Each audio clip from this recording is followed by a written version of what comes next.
जनः परन्तु मनसा धिया परन्तु विश्वाभूतानि जातवेदः पुनेहि मां हस्तो प्राक्षाल्यः। अथ आचमनीयम्। ओम केशवाय नमः, ओम नारायणाय नमः, ओम माधवाय नमः। हस्तो प्राक्षाल्य ऋषिकेशाय नमः। यजमान भाले स्वस्ति तिलकं कुर्यातः। आदित्य वशवो रुद्रा विश्वे देवा मरुद्गणा तिलकं ते प्रयच्छन्तु धर्मकामार्थ सिद्धये इष्टकामार्थ सिद्धये। श्री गौरी गणेश देवता ध्यानम। हरिः ओम मा गणानां त्वा गणपतिगुं हवामहे प्रियाणां त्वा प्रियपतिगुं हवामहे निधीनां त्वा निधिपतिगुं हवामहे वसो मम आहमजानि गर्भदमात्मजासि गर्भदम्मा अम्बे अम्बे किं मालिके नमानीति कर्षणासमुद्रिकां कां पीलवासिनीं महा। ओम भूर्भुवस्सुवः श्री गौरी गणेशमुखाभ्यां नमः। ध्यानार्थे आसनार्थे अक्षतपुष्पाणि समर्पयामि। श्रीमद्भागवत भगवान का ध्यान करेंगे। कृष्णाय वासुदेवाय हरहे परमात्मने प्रणतक्लेशनाशाय गोविन्दाय नमो नमः। सच्चिदानन्दरूपाय विश्वोत्पत्त्यादिहेतवे तापत्रय विनाशाय श्रीकृष्णाय वयं नुमः। श्रीमद्भागवत महापुराण देवेभ्यो नमः। ध्यानार्थे आसनार्थे अक्षतपुष्पाणि समर्पयामि। श्री शालिग्राम भगवान का ध्यान करें। शालिग्राम भवेद्देवो देवी द्वारावती शिला उभयं संगमं यत्र मुक्तिं तत्र न संशयः। श्री शालिग्राम देवताभ्यो नमः। ध्यानार्थे आसनार्थे अक्षतपुष्पाणि समर्पयामि। श्री तुलसी देवी का ध्यान करेंगे। मल्ली भवां मौलितले गले च मालां विशालां तुलसीदलेन सा पुष्कराणां सुमनोहराणां मनोहराणां। श्री तुलसी देव्यै नमः। ध्यानार्थे आसनार्थे अक्षतपुष्पाणि समर्पयामि। भगवान को तिलक लगाएं। कस्तूरी तिलकं ललाटपटले वक्षस्थले कौस्तुभं नासाग्रे वरमौक्तिकं करतले वेणुकरे कंकणं सर्वांगे हरिचन्दनं सुललितं कंठे च मुक्तावली गोपास्त्री परविष्टितो विजयते गोपालचूडामणिः। माल्यादीनि सुगन्धीनि मालित्यादीनि वै प्रभो मया हृतानि पुष्पाणि पूजार्थं प्रतिगृह्यतां। पुष्पं पुष्पमाल्यां समर्पयामि नैवेद्यं निवेदयामि। हरिः ओम नाभ्या आसीदन्तर्षभुं शेषणवर्जवः समवर्तता पृथिव्यां भूमिदिशा सोत्रता लोकान् अकल्पयन्नः नैवेद्यं निवेदयामि।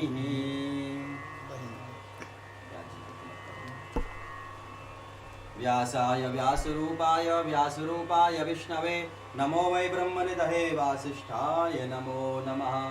सुकरूप प्रबोधज्ञ सर्वशास्त्र विशारदा एतत् कथा प्रकाशेन मद्ज्ञानं विनाशयः।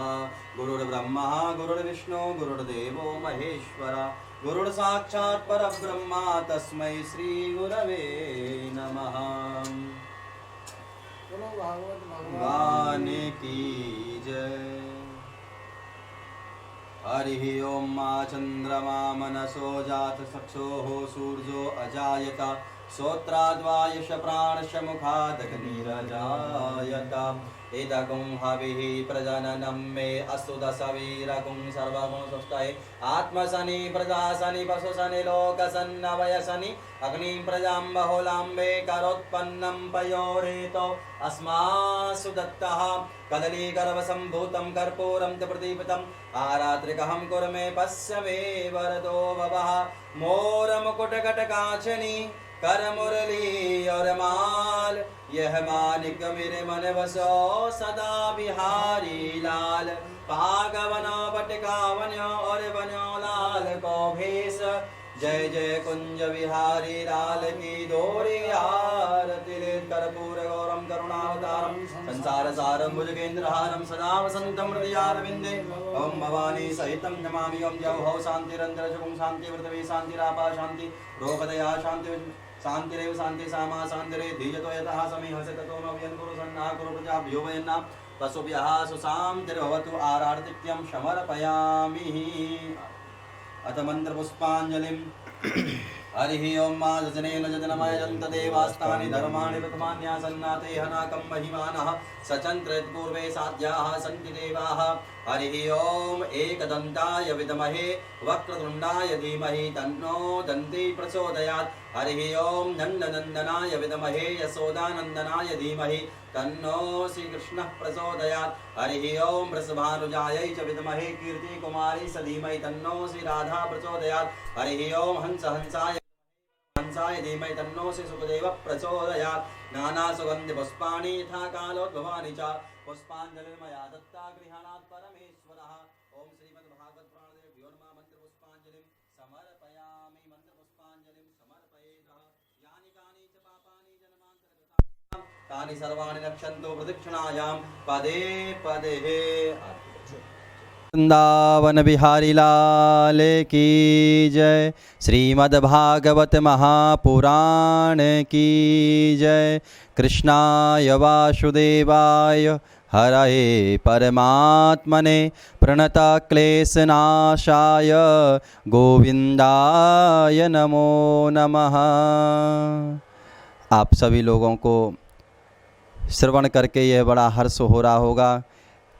आज से परम पूज्य श्री व्यास जी महाराज, श्री पुरुषोत्तम शरण जी महाराज के पावन सानिध्य में एकादश दिवसीय भगवत चर्चा, भागवत चर्चा, संतों की चर्चा प्रारंभ हो रही है।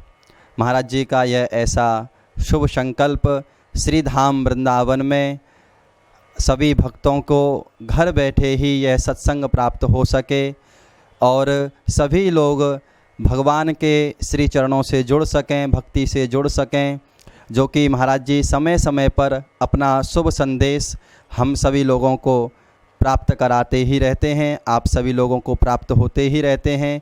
जैसे कि अभी एकादशी के बारे में वर्णन, जैसे कि वृंदावन की परिक्रमा के बारे में वर्णन, कीर्तन के बारे में, उसी प्रकार आज पूज्य महाराज जी ने यह संकल्प लिया है एकादश दिवसीय श्री भगवत चर्चा का, जो कि आज से प्रारंभ होने जा रहा है। पूज्य महाराज जी के ऐसे शुभ संकल्प चलते ही रहते हैं। जीव सेवा, गौ सेवा, ब्राह्मण सेवा, दीन दुखियों की सेवा, संतों की सेवा। और आज ही पूज्य महाराज जी ऐसा विचार कर रहे हैं कि कल कुछ माताओं की भी सेवा हो सके। सभी वर्ग की सेवा तो कर ही रहे हैं, कल महाराज जी का ऐसा संकल्प है कि माताओं के लिए कुछ अंग वस्त्र दान किए जाएं। और कल गौ माता के लिए भी हरा चारे की, वो तो प्रतिदिन चल ही रही है महाराज जी के द्वारा, ऐसा महाराज जी का संकल्प है। तो आप सभी लोग श्रवण कर ही रहे हैं और मैं आप सभी लोगों से यही निवेदन करूंगा कि आप घर में बैठ कर के यह भगवत चर्चा श्रवण करते रहें और पूज्य महाराज जी के इस संकल्प को पूर्णता की ओर ले जाने के लिए आपके द्वारा जो जैसी भी राशि बन सके, जैसा भी कोई सहयोग बन सके, क्योंकि महाराज जी किसी को भी ऐसा प्रेरित नहीं करते हैं, किसी से भी ऐसा कहते नहीं हैं कि हमको इतना चाहिए कि ऐसे चाहिए ना। महाराज जी का संकल्प है कैसे भी वो पूर्णता की ओर जाए। तो आपके द्वारा जो भी कैसी भी धनराशि बन सके, पूज्य महाराज जी के इस यज्ञ में आप अपनी उस आहुति प्रदान कर सकते हैं और आप भी इस महायज्ञ के एक भागीदार बनकर इस पुण्य को अर्जित कर सकते हैं। क्योंकि यह श्री धाम वृंदावन में ऐसा शुभ कार्य चल रहा है, तो आपकी हाजिरी हरि जी के चरणों में लग जाएगी। इसलिए मैं आप सभी लोगों से यही निवेदन करूंगा कि आपके द्वारा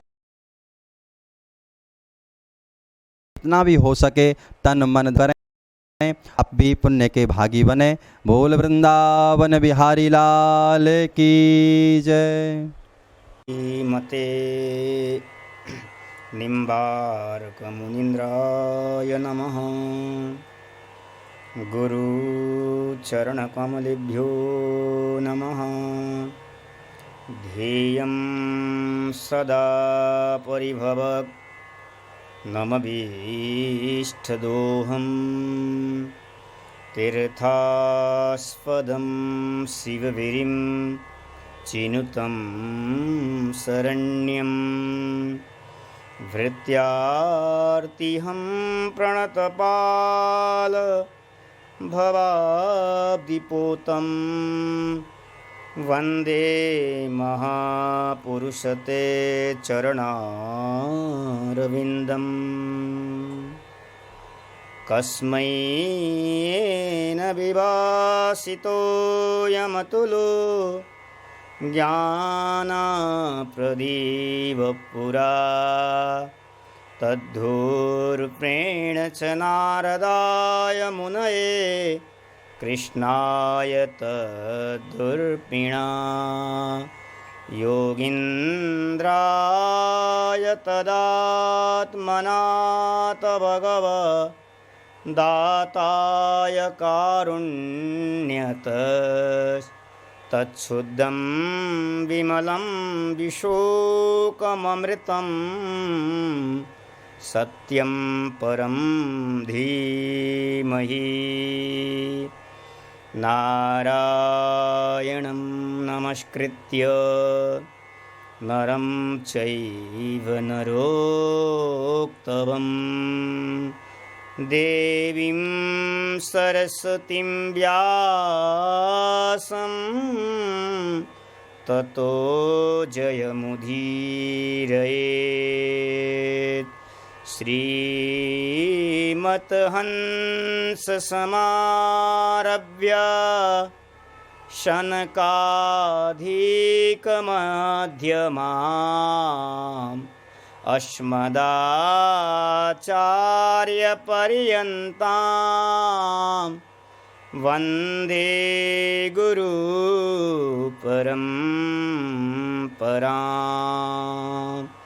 योऽन्तःप्रवेशमम वाचमिमां प्रसुप्तां सञ्जीवयत्यखिलशक्तिधरस्धाम्ना अन्याश्च हस्तचरणश्रवणत्वगादीन् प्राणन्नमो भगवते पुरुषाय तुभ्यं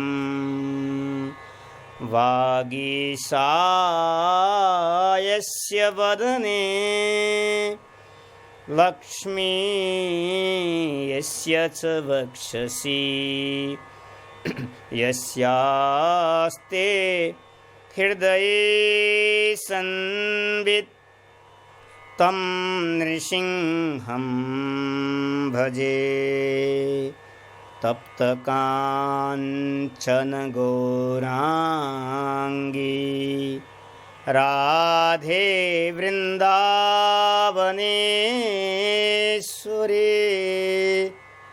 वृषभानुसुते देवी प्रणमामि हरिप्रिये भक्तभक्ति भगवन्त गुरु चतुर्नाम अपुये इनके पदवंदन किए नासत विघ्न अनेक वांछा कल्पतरुभ्यश्च कृपा सिन्धुभ्य एव च पवित्राभ्यो वैष्णवेभ्यो नमो नमः। भवे भवे यथा भक्ति तव पादयोस्तव जायते तथा कुरु सदेवेश नाथस्थं नो यतः प्रभु। राधा मेरी स्वामिनी मेरा राधे को दास जन्म जन्म मोहे दीजियो श्री वृंदावन की बास। हरि जो आय विराजिए कथा सुन इतिहास तुम श्रोता भागवत के तुम मम पदरज आस। श्री वृंदावन बिहारी लाल की जय। श्रीमद् भागवत महापुराण की जय। वेद व्यास जी महाराज की जय। सुखदेव जी महाराज की जय। परीक्षित जी महाराज की जय। गौ माता की जय। यमुना महारानी की जय। जय जय श्री राधे। जय जय श्री राधे। जय जय श्री राधे श्याम। मंगलमय परात्पर अखिलेश्वर करुणालय भक्तवांछा कल्पतरु राधा सर्वेश्वर भगवान एवं मेरे ठाकुर बांके बिहारी जी महाराज, मेरे सद्गुरुदेव भगवान एवं वृंदावन धाम की अनुकम कृपा से आज से एकादश दिवस तक पर्यंत भागवत प्रवचन करने का सौभाग्य हम सबको प्राप्त हो रहा है। मेरे ठाकुर बांके बिहारी जी महाराज की कृपा, मेरे सद्गुरुदेव भगवान की अनुकम कृपा, और इस कथा का आयोजक परम श्रोता भी कौन है? हमारे श्री बांके बिहारी जी महाराज है। ये कथा बांके बिहारी जी महाराज के लिए समर्पित है। इसके मुख्य यजमान, मुख्य श्रोता हमारे बांके बिहारी जी हैं। उनसे निमंत्रण दे चुके हैं और बिहारी से यही निवेदन है, आप भी आकर के इस शुभ अवसर, क्योंकि आपका चरित्र है और आपको बहुत अच्छा लगता है, क्योंकि हर व्यक्ति अपनी प्रशंसा सुनने के लिए लालायित रहता है। ऐसे ही हमारे ठाकुर बांके बिहारी जी महाराज भी अपनी प्रशंसा को सुनने के लिए लालायित रहते हैं। तो हमारे मन में विचार जागृत हुआ। अभी ही लगभग 18 तारीख को ही हमने 31 दिवस का जो प्रवचन था, भागवत चर्चा, भक्तों का चर्चा, वो विराम हुआ। फिर उसके बाद ठाकुर जी ने 19-20 तारीख को हृदय में जागृत किया कि बिहारी जी ने आदेश दिया कि एक बार हमें जजमान बना करके, श्रोता बना करके कथा श्रवण कराओ हमें। तो बिहारी जी की संकल्प से बिहारी जी ने ऐसा प्रेरणा मिला हम सबको। तो फिर हमने ये आज का आयोजन बिहारी जी की तरफ से हो रहा है। इसमें श्रोता बिहारी जी ही हैं, आयोजक भी बिहारी जी हैं, और बिहारी जी को हमने निमंत्रण दे चुके हैं। हम स्वयं कल परसों में जाके बिहारी जी को निमंत्रण दे करके कि कहा कि बिहारी जी, आयोजक आप हैं और आपको ही श्रवण करना है, आप ही श्रवण करना है श्रोता, क्योंकि आपको अपने चरित्रों को बहुत अच्छा लगता है, प्रशंसा सुनने के लिए आप लालायित रहते हैं। तो ये आयोजक बिहारी जी हैं और बिहारी से यही प्रार्थना है कि आप 11 दिवस तक आप नृत्य प्रति आकर के आप कथा का श्रवण करिए। यही मेरे से प्रार्थना है, यही निवेदन है बिहारी जी महाराज से। ऐसा कहते हुए, और आज से जो भी भागवत का जो प्रवचन होगा वो बिहारी जी के चरणों में समर्पित होगा। प्रथम दिन का जो भी प्रसंग होगा वो बिहारी जी के चरणों में पुष्प के रूप में समर्पित होगा। ऐसा कहते हुए बिहारी जी के चरणों में वंदन, सद्गुरुदेव भगवान के चरणों में वंदन, सभी विप्र, सभी ब्राह्मणों के चरणों में प्रणाम करते हुए, सभी वैष्णवों के चरणों में प्रणाम करते हुए, वृंदावन धाम प्रणाम करते हुए, और भागवत की प्रसंग के तरफ हम अपने मन को लेके चलते हैं। बहुत समय कम है, और क्योंकि भागवत तो बहुत विस्तार है महाराज। भागवत एक समुद्र है। मतलब कैसा? मतलब भागवत एक समुद्र है। समुद्र की गहराई कितना है, बड़े बड़े इंजीनियर, वैज्ञानिक तो उसको नाप लेकर के जान सकते हैं कि इतना है महाराज। लेकिन भागवत रूपी समुद्र कितना है, आज तक किसी ने बता नहीं पाया। स्वयं स्वयं सनकादिक, स्वयं देवर्षि नारद जी, भगवान शंकर, भगवान नारायण अपने मुख से निरंतर प्रतिदिन भागवत का प्रवचन कथा सुनाते रहते हैं, सुनते रहते हैं। वो भी महाराज कितना है भागवत की समुद्र, आज तो वो भी नहीं बता पाए। तो साधारण जीव भागवत की चर्चा करना, भागवत श्रवण करना, भागवत का चिंतन करना बस की बात नहीं है। स्वयं भागवत में तो ऐसा लिखा है, द्वितीय स्कंद में, स्वयं भगवान नारायण शेष रूप में अवतरित है। भगवान स्वयं शेष कहते हैं कि मैं भी भागवत का वर्णन नहीं कर सकता हूँ। शेष के हजारों जिह्वा है, हजारों हस्तकमल है, नेत्र है, हजारों सिर है, बुद्धि है, लेकिन फिर भी कहते हैं कि मैं भगवान की चरित्रों को अथवा भागवत चरित्रों को वर्णन नहीं कर सकता हूँ। शेष स्वयं ब्रह्मा जी भी, 4 सिर वाले ब्रह्मा जी भी वर्णन कर रहे हैं यही बात, वो भी वर्णन नहीं कर सकते। और साधारण कलिकाल में जीव कैसे वर्णन कर सकता है? लेकिन ठाकुर जी की अगर जिसके ऊपर कृपा हो और ठाकुर जी जो बुलाना चाहे, बिहारी जी हृदय में बैठ करके प्रसंगों को वर्णन करना चाहे, वही वर्णन कर सकता है और वही श्रवण भी कर सकता है, सुनता भी वही है और वर्णन भी वही कर सकता है। क्यों? क्योंकि हम सब कलियुगी जीव है, प्रकृति में आसक्त होकर के हमने संसार में आए हुए हैं और मन स्थिर भी नहीं है, बुद्धि भी स्थिर नहीं है, मन चंचलमान है। लेकिन किस तरह से भगवत चरित्रों को हम श्रवण कर सके? लेकिन ठाकुर जी हमारे दोनों कर्णपूट में, कानों में अगर विराजमान हो जाएं और सामर्थ्य प्रदान करें, तभी समर्थ हैं कि जीव भगवत चर्चा कर सकता है, जीव भगवत चर्चा अपनी वाणी से वर्णन कर सकता है। क्योंकि भागवत की महिमा तो वर्णन स्वयं शेष जी भी वर्णन नहीं कर रहे हैं, शनकादिक भी वर्णन नहीं कर पा रहे हैं।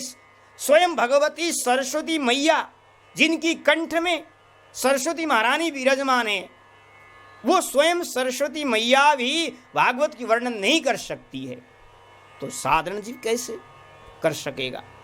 ठाकुर जी की अगर जितने बुलाना चाहे, जितने सुनवाना चाहे, वो ठाकुर जी की इच्छा से, भगवान की कृपा से ही जीव सुन सकता है और जीव वर्णन भी कर सकता है। इस कलियुग में एकम शास्त्रम मुक्तिदानेन गर्जति। अगर आपके जीवन में मुक्ति चाहिए, अथवा भक्ति महारानी चाहिए, अथवा भगवत प्रेम को चाहिए, तो एकम शास्त्रम, शास्त्र तो देखिए बहुत है, दिखा जाए अगर हमारे शास्त्र एक जंगल ही है। जंगल में व्यक्ति चला जाता है तो भटक जाता है, फिर जंगल से बाहर नहीं आ सकता। ऐसे ही हमारे धर्म शास्त्र ग्रंथ, एक हमारे महापुरुषों ने एक जंगल बताया है। और उस अब भागवत पढ़े तो भागवत, स्कंद पुराण पढ़े स्कंद पुराण, पद्म पुराण पढ़े तो पद्म पुराण ही अच्छा है। हाँ, वेद उपनिषद पढ़े, जो भी ग्रंथ हम पढ़ते हैं वही ग्रंथ हमारे लिए प्रिय है। लेकिन ग्रंथ पढ़ने से नहीं, ग्रंथ का उद्देश्य क्या है उसको हमको समझना है। भागवत का कहना क्या है, भागवत क्यों सुनना चाहिए, इससे क्या मिलता है। भागवत तो खूब पढ़ते हैं, खूब सुनते हैं, लेकिन भागवत सुनने के बाद लक्ष्य क्या है वो हम नहीं बता पाते। तो भागवत का लक्ष्य यही है कि महाराज इसी जीवन में कृष्ण की प्रेम की प्राप्ति हो, इसी जीवन में मुक्ति महारानी मिल जाए। जीवस्य तत्व जिज्ञासा नाश्चेयत कर्म भी। जीवन का लक्ष्य वही है, उस परम तत्व को प्राप्त करना। भागवत का उद्देश्य, वेदव्यास जी महाराज कहते हैं, मैंने 18,000 श्लोकों में भागवत का वर्णन कर दिया है, लेकिन खूब पढ़ो, भागवत का पाठ करो, पठन पाठन चिंतन मनन करो, लेकिन लक्ष्य एक ही रखो कि तुम्हारा लक्ष्य क्या है, उस परम तत्व को प्राप्त करना है। भागवत पढ़ने के बाद यही लक्ष्य रखो कि हमें इसी जीवन में भगवत प्राप्ति हो जाए, इसी जीवन में कृष्ण की प्रेम प्राप्त हो जाए और बिहारी जी के चरणों में निवास स्थान मिल जाए। यही लक्ष्य है भागवत का, और कोई लक्ष्य नहीं है। तो इसलिए, और भागवत महाराज भगवान का ही विग्रह है। भागवत और हमारे बांके बिहारी जी में कोई भी फर्क नहीं है। ऐसा अन्यत्र आप मत सोचना कि बिहारी जी अलग हैं और भागवत अलग है, ऐसा नहीं है। बिहारी जी विग्रह के रूप में विराजमान है और भागवत शब्द रूप में विराजमान है। भगवान का एक शब्द रूप विग्रह है ये। जैसे भगवान काले काले हैं, ऐसे ही भगवान भी भागवत में काले काले श्याम वर्ण में समाये हुए। अब भागवत का जब आप पाठ करते हैं, चिंतन करते हैं, तो आप खोल के देखना भागवत का अक्षर काला वर्ण का होगा, काला अक्षर है।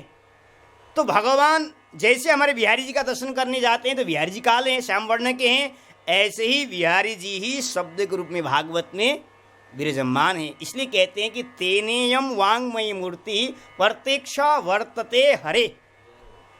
हरि मतलब हरि ही इसमें आकर के क्या है, विराजमान है। तो भागवत का जब पाठ हम करते हैं, भागवत श्रवण करते हैं, तो साक्षात बिहारी जी का दर्शन आपको प्राप्त हो रहा है।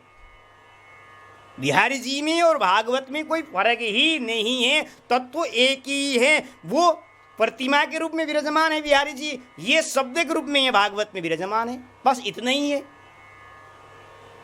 और अक्षर भगवान कहते हैं कि मेनिरे भगवतम रूपम शास्त्रम भागवतम कलो।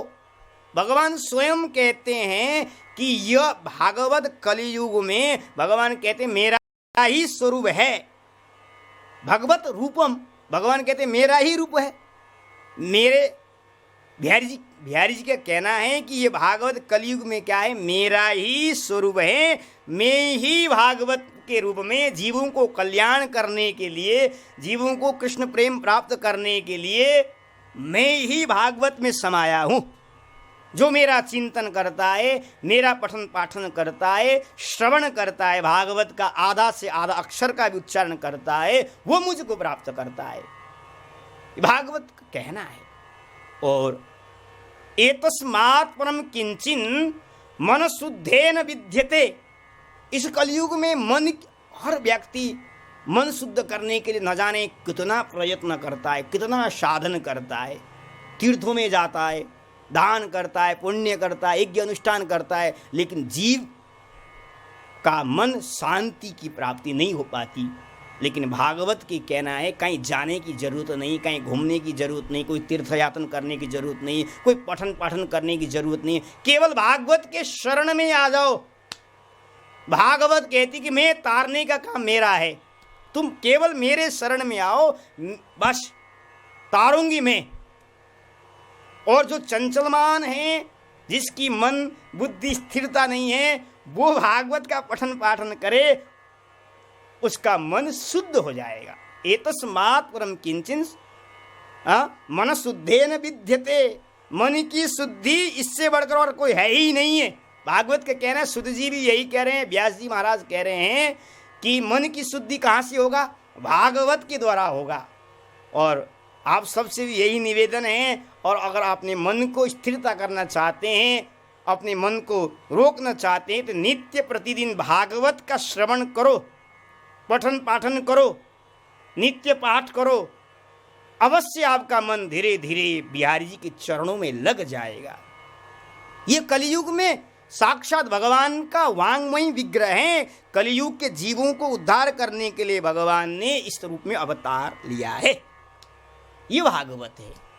और जैसे ही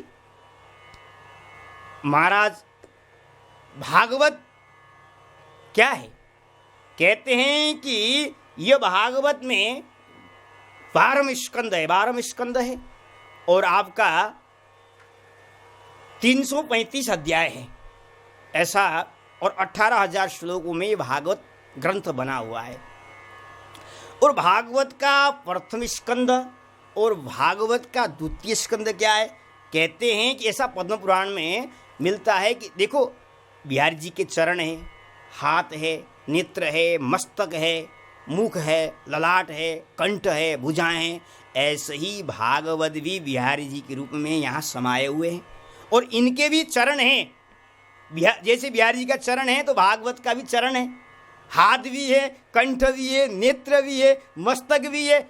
कौन सा स्कंद, ऐसा वर्णन पद्म पुराण में आया है कि भागवत का प्रथम स्कंद द्वितीय स्कंद भगवान का दो चरण हैं, वो भगवान का चरण है।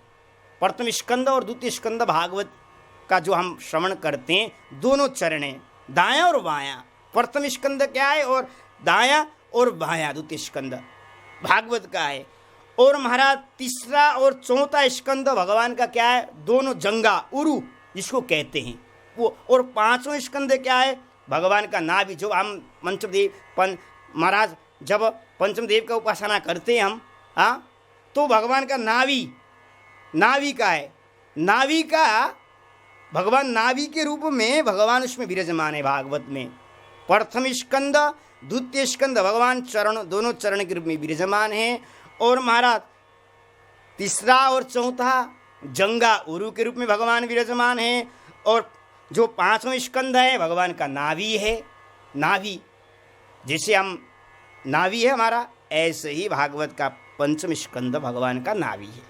और जो भगवान का छठे स्कंद क्या है, वक्षस्थल, भगवान का वक्षस्थल है। जैसे हमारा वक्षस्थल है, हमारा जब पाठ करते करते हम पंचम को पूरा करते हैं तो छठों में हम प्रवेश करते हैं, तो यही विचार करना चाहिए। छठों में जब पाठ करते हैं अथवा कथा श्रवण करते हैं तो श्रोता को यही श्रवण करना चाहिए कि भगवान का वक्षस्थल का दर्शन हो रहा है।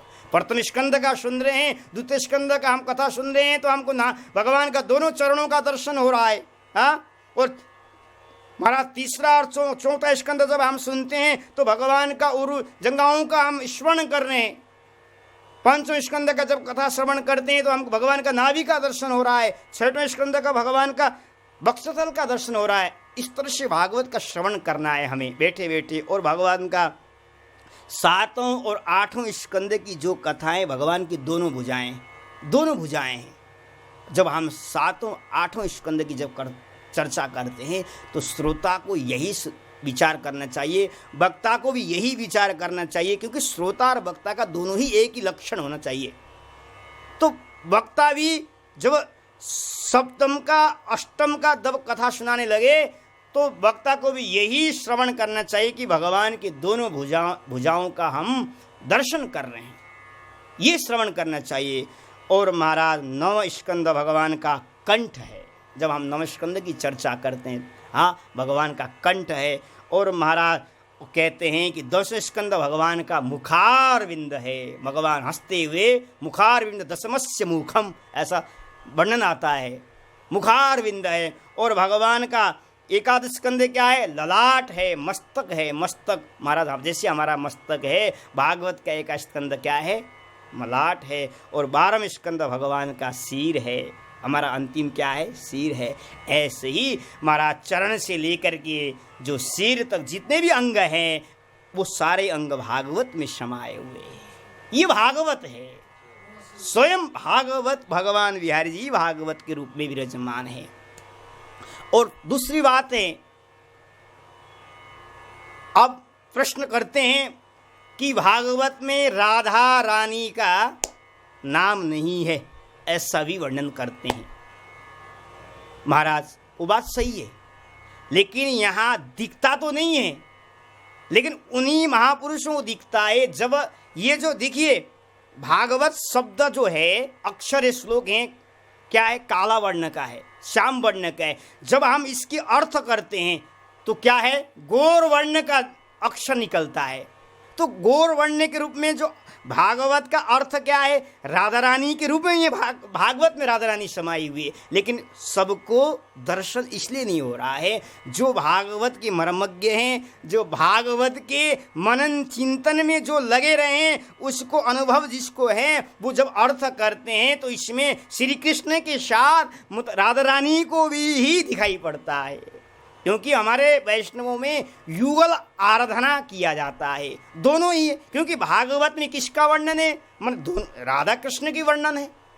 और ऐसा नहीं हो सकता कि श्री राधा रानी का चरित्र न हो और बिहारी जी का चरित्र, ऐसा तो नहीं हो सकता। क्योंकि जब बिहारी जी हैं तब राधा रानी है, जब राधा रानी है तो बिहारी जी है। क्योंकि राधा रानी बिहारी जी के बिना लीला संपादन हो ही नहीं सकता, और बिहारी जी भी राधा रानी के बिना लीला संपादन नहीं हो सकता। इसलिए हमारे विद्वानों का, हमारे आचार्यों का मत है ये जब भागवत जब आप अर्थ करते हैं तो यहाँ गौर वर्ण का अक्षर निकलता है।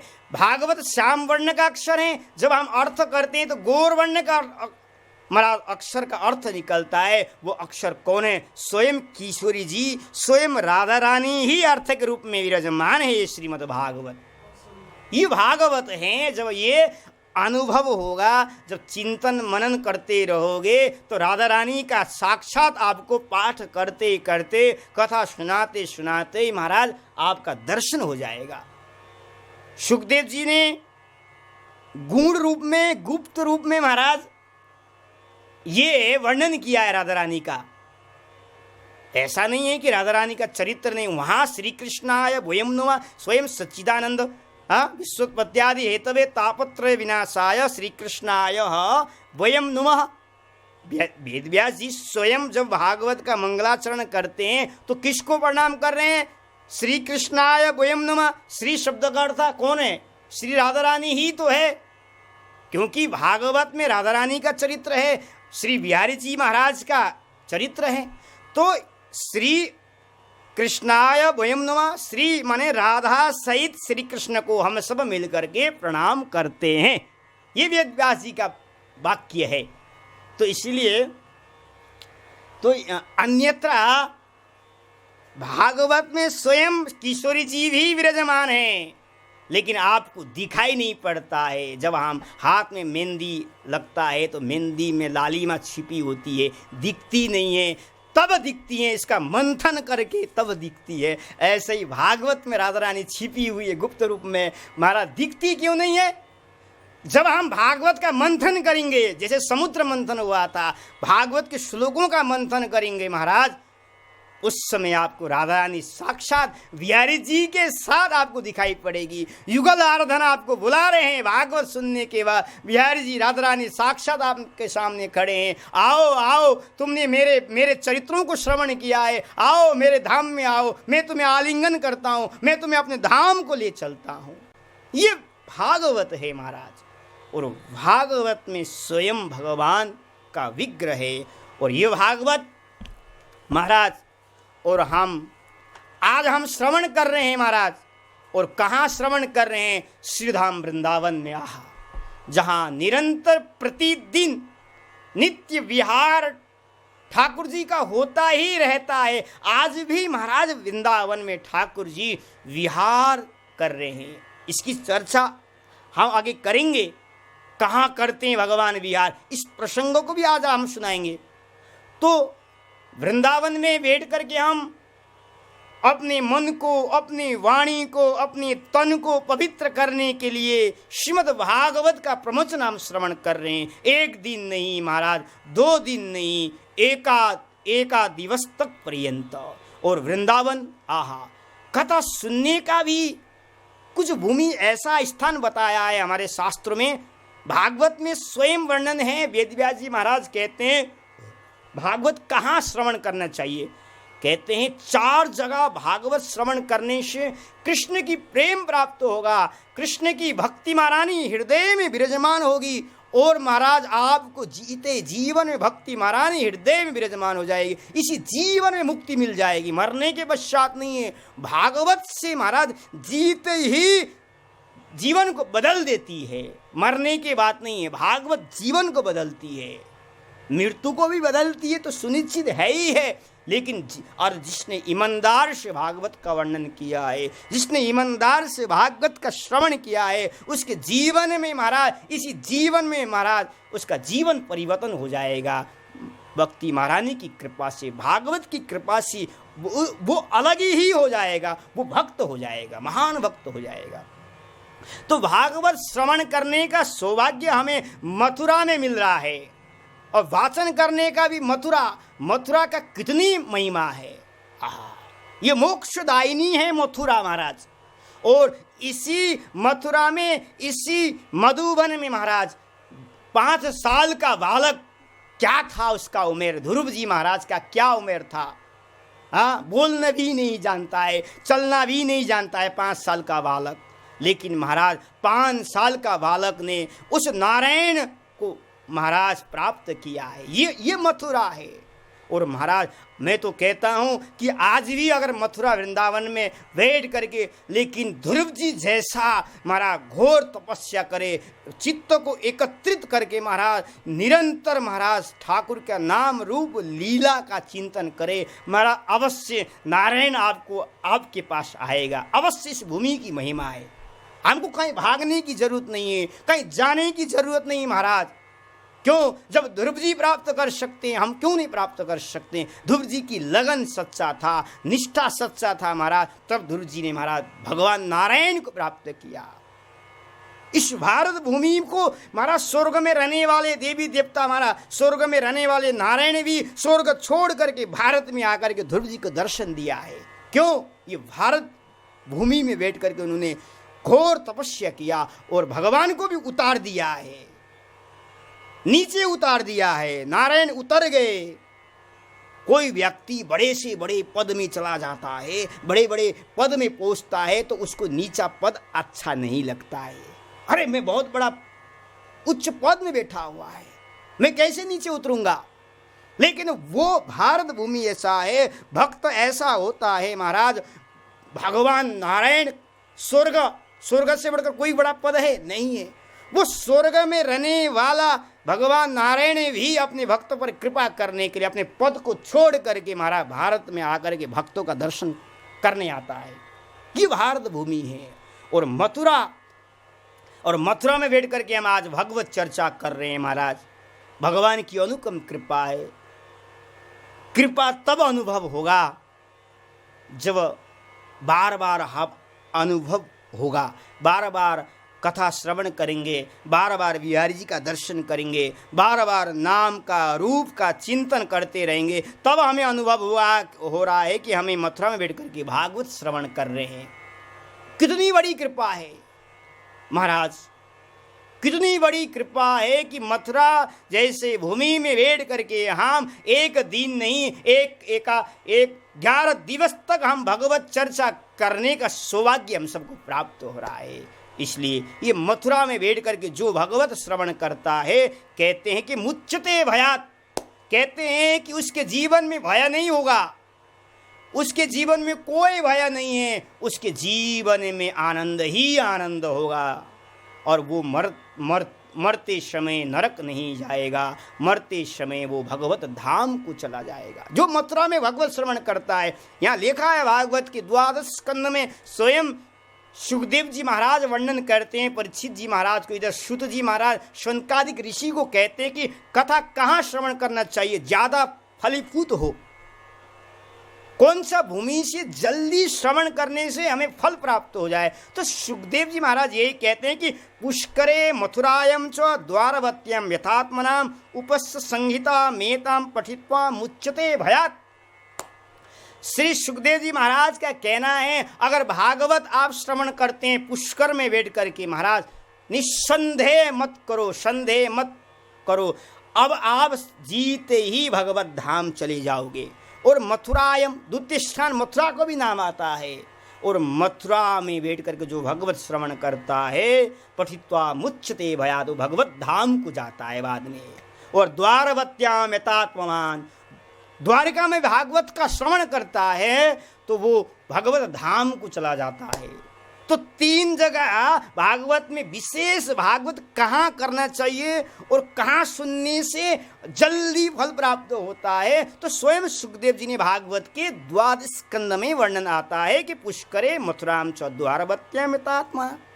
3 जगह विशेष है, 3 जगह बैठ करके भगवत श्रवण करता है, उसके जीवन में महाराज वो भगवत धाम को चला जाएगा, नरक जाएगा ही नहीं, दिखेगा ही नहीं है। भागवत महारानी की ऐसी कृपा है, वो अपने लोक में लेके चली जाएगी।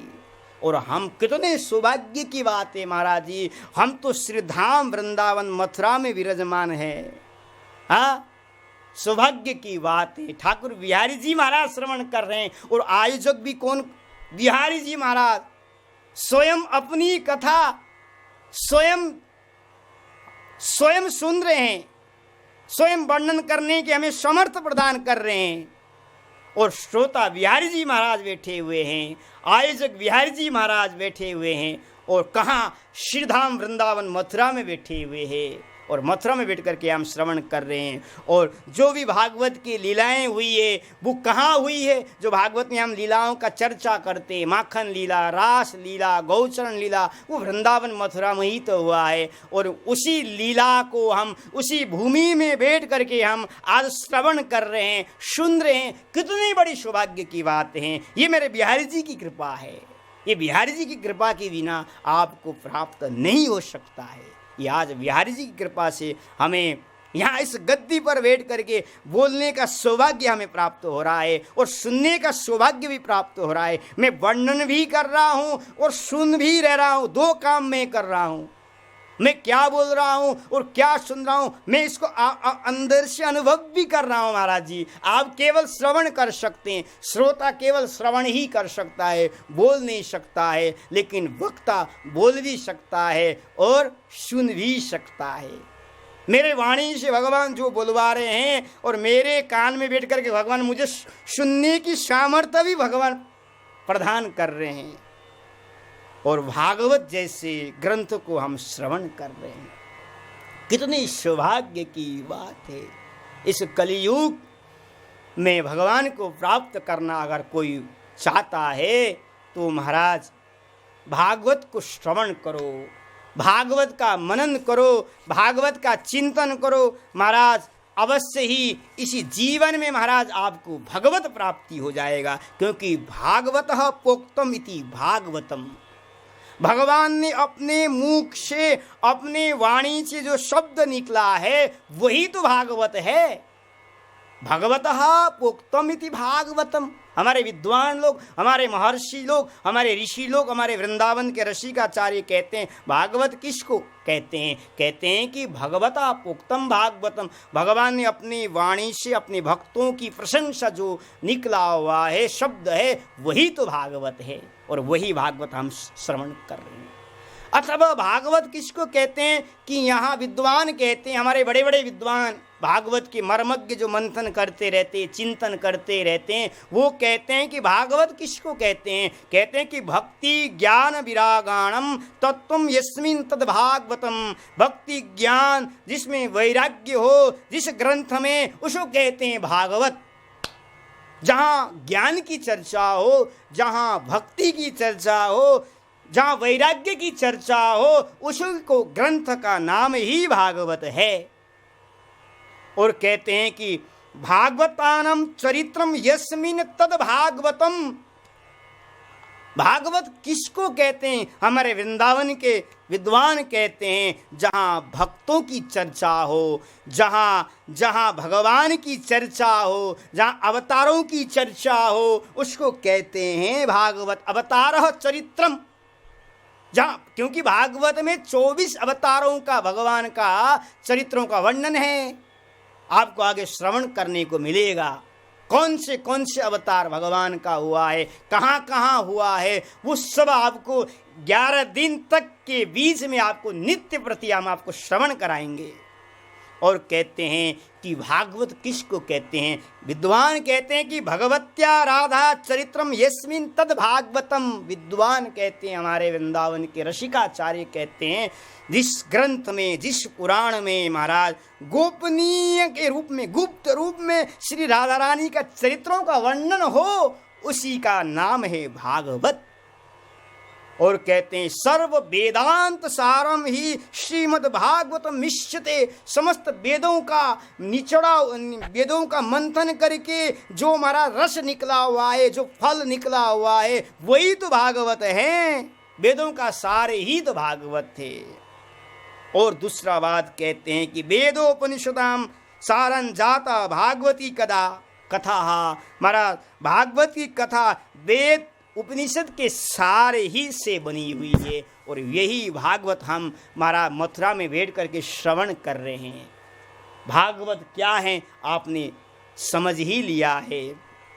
और भागवत की महिमा का वर्णन तो भगवान नारायण भी शेष भी वर्णन नहीं कर सकते, और हम साधारण जीव आपको क्या वर्णन कर सकें, साधारण जीव आपको क्या सुना सके। लेकिन बिहारी जी की प्रेरणा, बिहारी जी की कृपा से मैं आपके सामने बैठा हुआ हूँ। मैं तो केवल चित्रपट के रूप में बैठा हुआ हूँ, लेकिन मेरे अंगों को, मेरे बुद्धियों को, मेरे समस्त इंद्रियों को चलाने वाले मेरे बिहारी जी हैं, वही चला रहे हैं, वही मतलब बुलवा भी रहे हैं महाराज। जब तक महाराज हम प्लग ऑन नहीं करते, स्विच ऑन नहीं करते, तब तक महाराज पंखे नहीं चल सकता है, बल्ब नहीं चल सकता है, ये माइक भी नहीं चल सकता है। जब तक हमारे हृदय रूपी प्लग पर बिहारी जी स्विच ऑन नहीं करेंगे, तब तक महाराज हम बोल नहीं सकते। और स्विच हमारे हृदय में विराजमान होकर के बिहारी जी स्विच कर रहे हैं, बुलवा रहे हैं। उन्हीं की कृपा से जो बोलेंगे वही बुलवाएंगे, जो सुनेंगे उनके द्वारा ही हम सुनेंगे। ऐसा कहते हुए मैं उनके चरणों में प्रणाम करते हुए अब आज का प्रसंग की तरफ हम आगे बढ़ते हैं।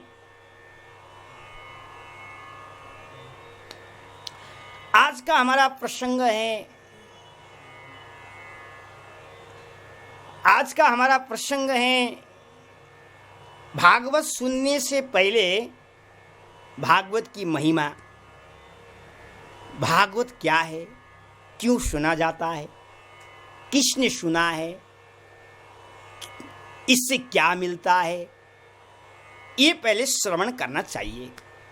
क्योंकि जब तक हम किसी चीज को पूर्ण रूप से जानेंगे नहीं, तब तक हम किसी में प्रेम होगा ही नहीं। ये बात सच्ची है। आपके पास पारसमणि मैंने दे दिया, लेकिन आपने यही विचार किया कि महाराज जी ने पत्थर दिया। जब मैं आप पारसमणि से ये निकलता है, पारसमणि की ये महिमा है, जब तक मैं आपको वर्णन नहीं करूंगा तब तक आपको क्या होगा, आप यही सोचेंगे कि महाराज पत्थर ही है। ऐसे ही ये भागवत रूपी पारसमणि को जानने के लिए भागवत की महिमाओं को और भागवत क्यों सुना जाता है, किसने सुना, सुनने से क्या मिलता है, ये सब जब हम श्रवण करते हैं तो धीरे धीरे भागवत में हमारा प्रेम हो जाएगा, भागवत में हमारा मन हो जाएगा।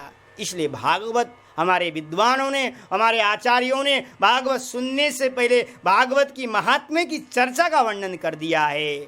हमने 31 दिवस पर्यंत तक जो अभी कथा का प्रवचन सुना, हमने पद्म पुराण में जो भागवत का प्रसंग था, पद्म पुराण में जो भागवत की महिमा का वर्णन था, उसको हमने आपको श्रवण कराया है। लेकिन आज हम आपको जो भागवत की महिमा का श्रवण करने जा रहे हैं, आज पद्म पुराण की बात नहीं कर रहे हैं, हम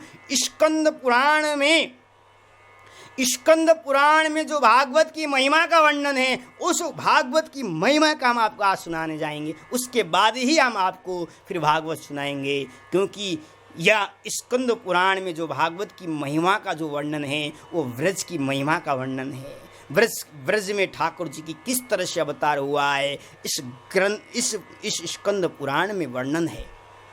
ये बहुत कम कथा होती है, स्कंद पुराण की महात्म्य की कथा बहुत कम लोग जानते हैं। सब लोग तो जब 7 दिन की कथा हो, चाहे 10 दिन की कथा हो, चाहे एक दिन की कथा हो, लेकिन पद्म पुराण की महात्म्य की कथा का वर्णन करते हैं। लेकिन आज हमने 11 दिवस तक जो पर्यंत चलने वाली भागवत प्रवचन की जो प्रसंग है, आज हम भागवत स्कंद पुराण में जो भागवत की महिमा का वर्णन है वो आपको हमको सुनाएंगे। मतलब क्या है, कहने का मतलब ये है, भागवत की महिमा पद्म पुराण में भी है, भागवत की महिमा स्कंद पुराण में भी है, भागवत की महिमा 18 पुराणों में है महाराज। भागवत की महिमा 17 पुराणों में महिमा का वर्णन मिलता है, हमें श्रवण करता है भागवत क्या है, सुनने से क्या मिलता है। 17 पुराणों ने महाराज भागवत की महिमा का वर्णन किया है महाराज। जैसे महाराज राजा महाराज, सुनो, जब राजा महाराज सिंहासन पर विराजमान हो जाते हैं तो महाराज सैनिक हो, गाने बाने गाने बजाने वाले व्यक्ति हाथ जोड़ करके महाराज के स्वागत के लिए खड़े रहते हैं, यत्र तत्र। ऐसे ही महाराज सत्र पुराण महाराज हाथ जोड़ करके खड़े हैं भागवत के सामने। भागवत सम्राट है, पुराणों का सम्राट। सम्राट माने होता राजा, सत्र पुराणों का राजा है भागवत। भागवत सोने के सिंहासन पर भागवत विराजमान है। और सत्र पुराण महाराज कोई भागवत को जल पिला रहा है, भागवत को कोई चरण दबा रहा है, कोई फूल चढ़ा रहा है, कोई आरती कर रहा है। सत्र पुराण भी भागवत की प्रशंसा कर रहे हैं, सत्र पुराण भी भागवत की सेवा में लगे हुए हैं। ऐसा पुराणों में पढ़ने को मिलता है। और आज का प्रसंग है स्कंद पुराण की महात्म की कथा।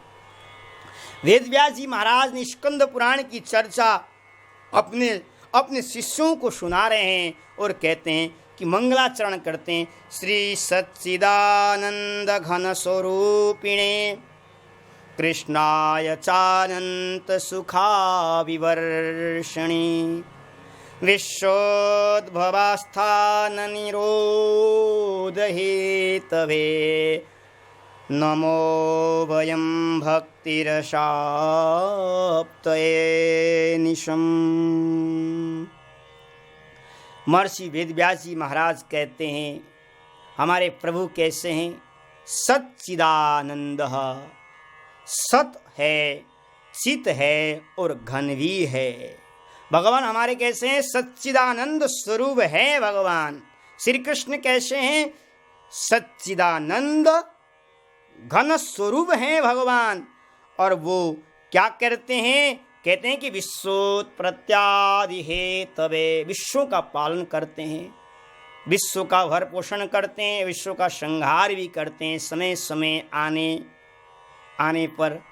और व्यास जी महाराज कहते हैं ऐसे श्री कृष्ण के चरणों में हम बारंबार प्रणाम, क्योंकि वही प्रभु की कृपा से हमें भक्ति रसाप्तये निशम्।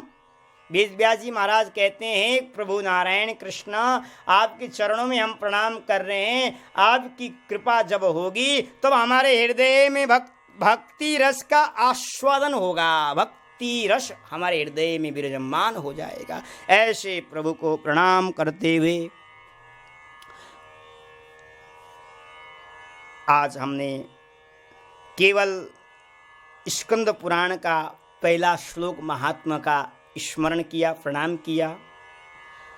कल से स्कंद पुराण की जो महात्मा की कथा है, कल से हम आपको हरि इच्छा तक आपको हम श्रवण कराएंगे। और कल इसी समय ही हम आपको श्रवण कराएंगे। और जो वृंदावन में है वो तो हमारा श्रवण कर रही है, जो वृंदावन से बाहर है हमारा YouTube और चैनल से भी आप श्रवण कर सकते हैं। हमारा मीडिया के द्वारा भी आप घर बैठे हुए भी इस कथा का रस का आस्वादन आप कर सकते हैं। इसका सीधा प्रसारण हम फेसबुक और YouTube से आपको प्रसारण भी कर रहे हैं। आप वृंदावन से बाहर हैं, अवश्य ही ये कथा को आप श्रवण करिए। वृंदावन के बारे में और वृंदावन के व्रज रज के बारे में आपको श्रवण करने का सौभाग्य आपको प्राप्त हो रहा है। अवश्य आपसे निवेदन है घर बैठे ही आप हमारे चैनलों के द्वारा आप श्रवण करिए। मैं ऐसा कहते हुए अपनी वाणी को यहीं विराम, कल पुनः मैं आपको फिर इसी समय उपस्थित होऊंगा। श्री वृंदावन बिहारी लाल की जय। जय जय श्री राधे श्याम। नमः पार्वती पतये। हर हर महादेव।